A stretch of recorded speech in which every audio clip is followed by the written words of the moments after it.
मित्रों, वासंती नवरात्रि की आज अष्टमी तिथि है।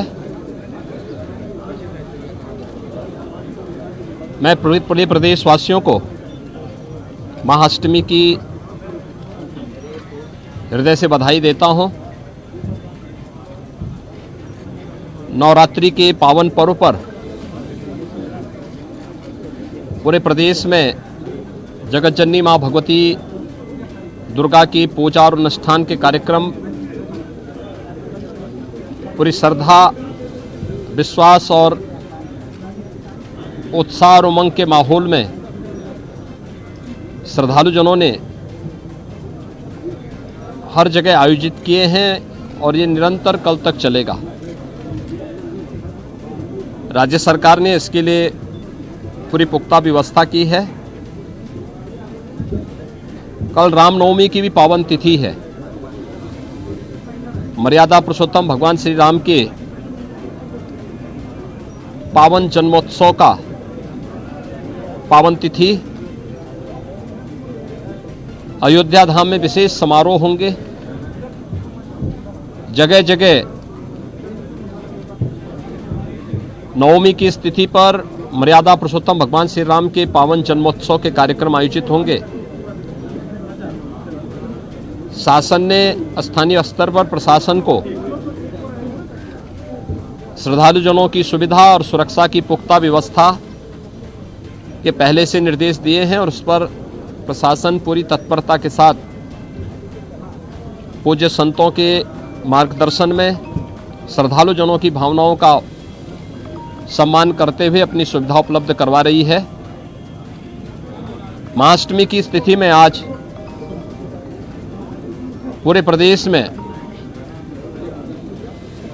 विधान परिषद की स्थानीय प्राधिकारी की सीटों पर चुनाव भी आयोजित किया गया है।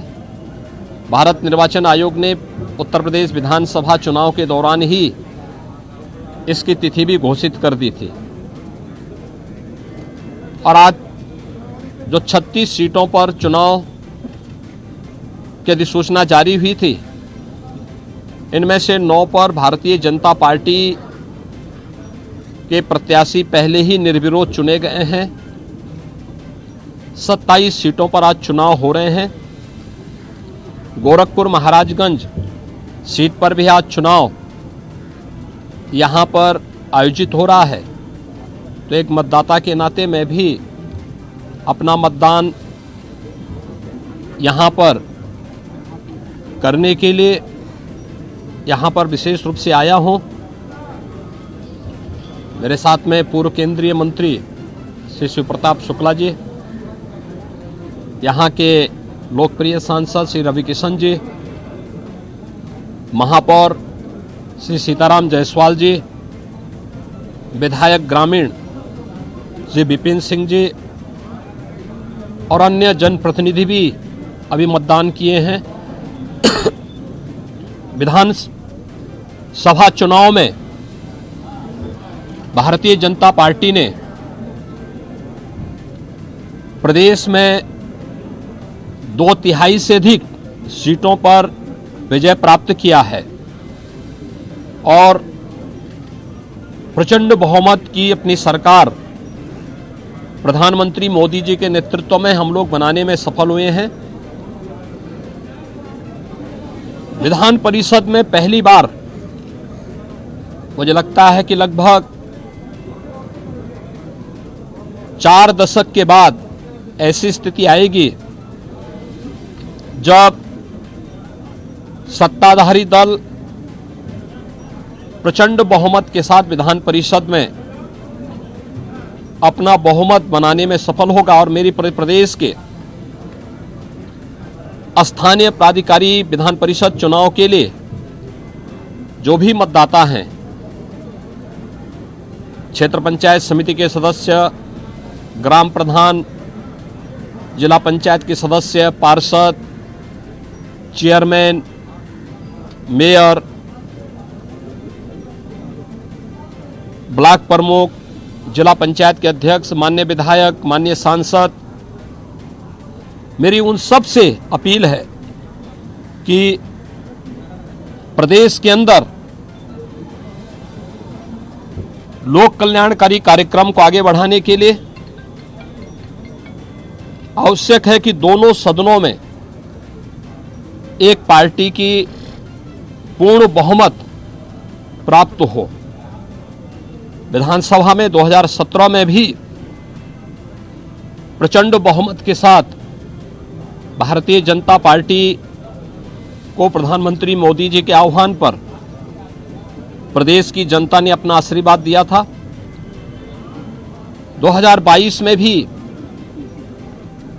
प्रधानमंत्री मोदी जी के नेतृत्व में प्रचंड बहुमत की सरकार फिर से प्रदेश में बन चुकी है। 2017 में जब हम लोग आए थे विधानसभा में, हमारा प्रचंड बहुमत था, लेकिन विधान परिषद में तमाम कठिनाइयों का सामना हमें करना पड़ता था और अपनी नकारात्मक भूमिका के कारण समाजवादी पार्टी प्रदेश के विकास को अवरुद्ध करने का हर संभव प्रयास करती थी। लेकिन अब स्थानीय प्राधिकारी विधान परिषद के इस चुनाव के बाद भारतीय जनता पार्टी का प्रचंड बहुमत के साथ जीतना तय है और प्रचंड बहुमत के साथ 36 में से अधिकतर सीटें जब भारतीय जनता पार्टी जीतेगी तो स्वाभाविक रूप से प्रदेश के विकास को, लोक कल्याणकारी कार्यक्रमों को, महिलाओं के कल्याण से जुड़ी हुई और उनके स्वावलंबन और सुरक्षा से जुड़ी हुई योजनाओं को, नौजवानों के रोजगार से जुड़े हुए कार्यक्रमों को, अन्नदाता किसानों के हितों के लिए, श्रमिकों के सम्मान और उनके स्वावलंबन के लिए सरकार और बेहतर तरीके से कार्य करने में सक्षम होगी। और मेरी सभी जनप्रतिनिधियों से अपील होगी कि प्रदेश के 25 करोड़ नागरिकों के हितों को ध्यान में रखते हुए हम भारतीय जनता पार्टी को जो आशीर्वाद जनता जनार्दन ने विधानसभा में दिया है, विधान परिषद में भी वो समर्थन अवश्य भारतीय जनता पार्टी के अधिकृत प्रत्याशियों को, चुने गए जनप्रतिनिधियों का अवश्य प्राप्त होगा। मैं एक बार फिर से पूरे प्रदेशवासियों को वासंतिक नवरात्रि, महाअष्टमी की स्थिति, महानवमी और मर्यादा पुरुषोत्तम भगवान श्री राम के पावन जन्म दिवस रामनवमी की भी हृदय से बधाई देता हूं, अपनी शुभकामनाएं देता हूं। जी, आपने कहा कि गरीबों का आशियाना ना उजाड़े, अधिकारियों को आपने निर्देश दिया, क्या वजह है इसके? देखिए, प्रदेश में माफिया के खिलाफ जीरो टॉलरेंस की नीति और अपराधियों के खिलाफ जीरो टॉलरेंस की नीति के तहत सरकार कार्य कर रही है। जनता जनार्दन का आशीर्वाद सरकार के सुरक्षा और बेहतर कानून व्यवस्था के मुद्दे पर जनता जनार्दन का, खासतौर पर आधी आबादी का आशीर्वाद भारतीय जनता पार्टी को प्राप्त हुआ। वे पेशेवर माफिया और अपराधी जो पहले सत्ता का संरक्षण प्राप्त करके प्रदेश में गरीबों का, व्यापारियों का, महिलाओं का, उनकी सुरक्षा पे सेंध लगाने का कार्य करते थे, या जिन्होंने सरकारी संपत्ति पर, सार्वजनिक संपत्ति पर कब्जा करके प्रदेश में अव्यवस्था पैदा करने का कार्य किया था, जिन्होंने उस समय की व्यवस्था के लीकेजेस का लाभ उठा करके उस समय भ्रष्टाचार को बढ़ावा दिया था, तो पिछली सरकारों के कार्यकाल के दौरान जिन्होंने अनैतिक रूप से, अवैध रूप से शासकीय संपत्ति पर, सार्वजनिक संपत्ति पर, गरीबों की संपत्ति पर, व्यापारियों की संपत्ति पर कब्जा किया हुआ है, एंटी भूमाफिया टास्क फोर्स वर्तमान में पूरे प्रदेश के अंदर उस अवैध कब्जे से मुक्त करने के एक बृहद कार्यक्रम को आगे बढ़ा रही है। हम लोगों ने अब तक 2500 करोड़ रुपए की संपत्ति माफियाओं का, पेशेवर माफिया, इसमें पेशेवर अपराधी भी हैं, भूमाफिया भी हैं, खनन माफिया भी हैं, वन माफिया भी हैं, पशु माफिया भी हैं, इन सभी माफियाओं से जुड़ी हुई उस संपत्ति को जब्त किया है और उस पर प्रभावी कार्रवाई चल रही है।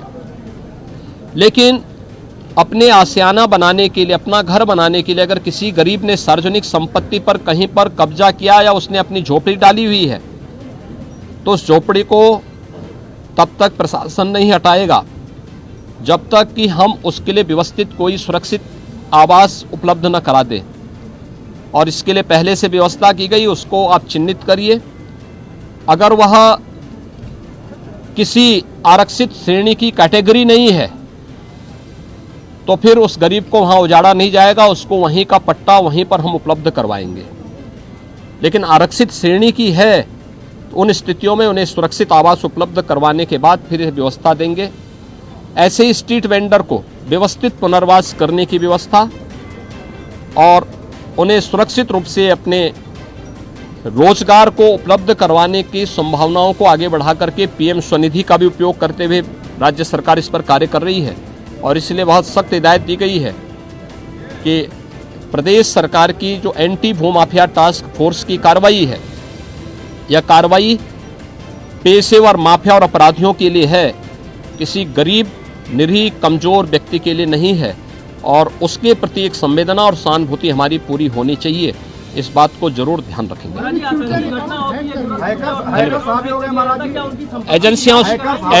एजेंसियां उस पर कार्य कर रही हैं, देख रही हैं। तो दोस्तों, कैसी लगी आपको ये जानकारी हमें कमेंट करके जरूर बताएं। वीडियो को लाइक और अपने दोस्तों के साथ शेयर करें। और अगर आपको हमारे चैनल की वीडियोस अच्छी लगती हैं तो हमारे चैनल को सब्सक्राइब करके बेल आइकन को दबा लें ताकि आप हमारी किसी भी वीडियो को मिस ना करें।